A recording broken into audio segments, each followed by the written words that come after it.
Hey guys, Dahboo7, quick video here on survival tactics.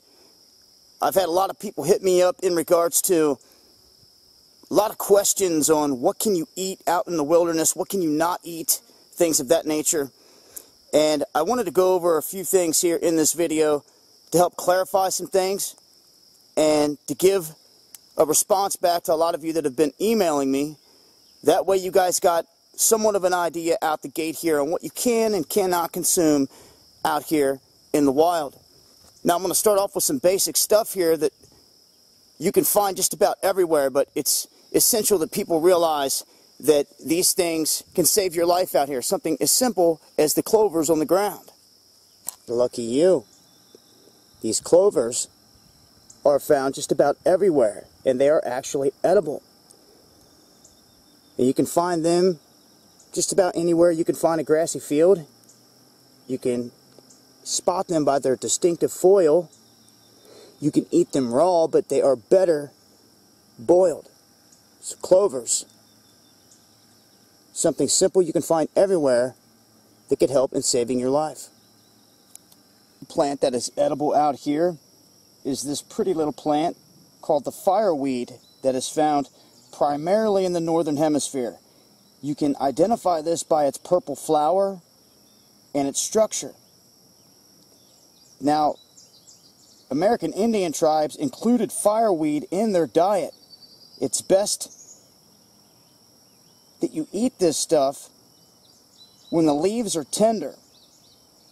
You're going to have to boil if they're rough, just like the others, but you can survive off of fireweed as well. This is a good source of vitamin A and C. I've seen these before. These are cattails. Now, this is usually found near the edges of fresh water or wetlands. And these two were a staple in the diet of many Native American tribes. Most of the cattail is edible. You can boil or eat the raw rootstock.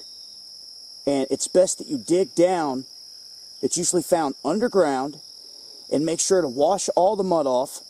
The best part of the stem is near the bottom where the plant is mainly white. You can either boil or eat the stem raw. Now, you can boil the leaves like you would spinach. And the corn dog looking female flower spike can be broken off and eaten like corn on the cob. And in the early summer, when the plant is first developing, about right now, it's actually in a mode to where it actually tastes like corn. So, cattails,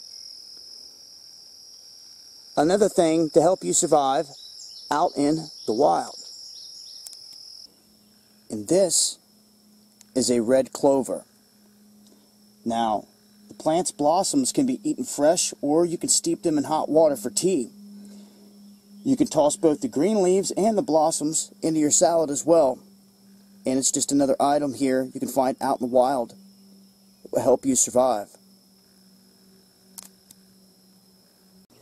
As most should know, you have honeysuckle you can find out in the wild as well.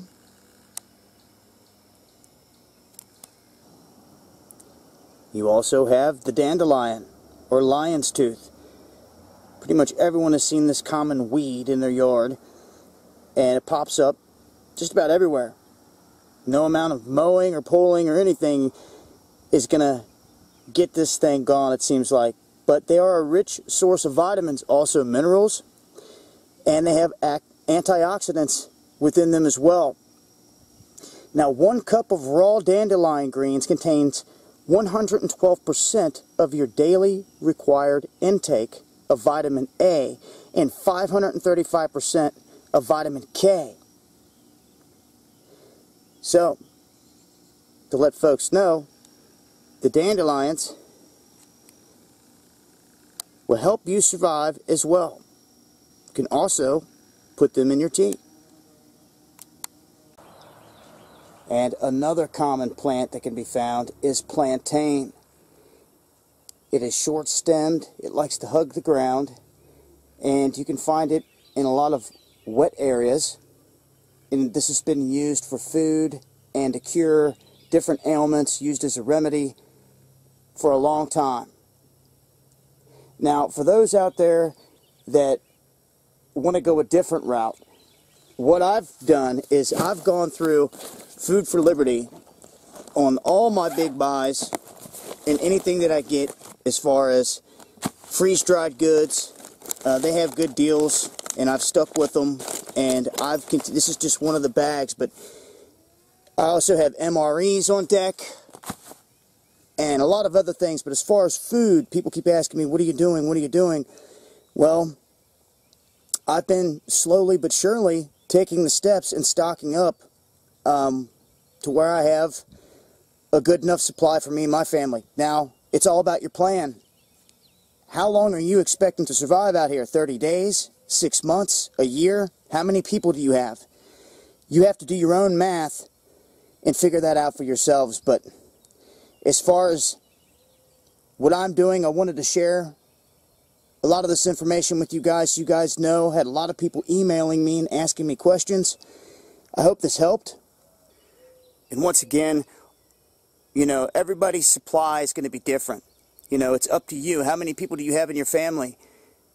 How long do you expect to survive out here? It's all about your game plan. Can't stress it enough. And as promised, I told you, as I take these steps, I want to share information with you guys. Some of this is critical survival info, especially when it comes to knowing what plants you can and cannot eat. I'll continue to touch on this in other videos as well. And I'll leave a link in the description box to Food for Liberty for those of you that want to go that route with the freeze-dried goods and things of that nature. But once again, it comes down to how many people you've got in your group and how long you plan on surviving without all the restaurants and everything else that's open right now, when you literally got to survive off the land. This has been Dahboo7 with some more survival tactics.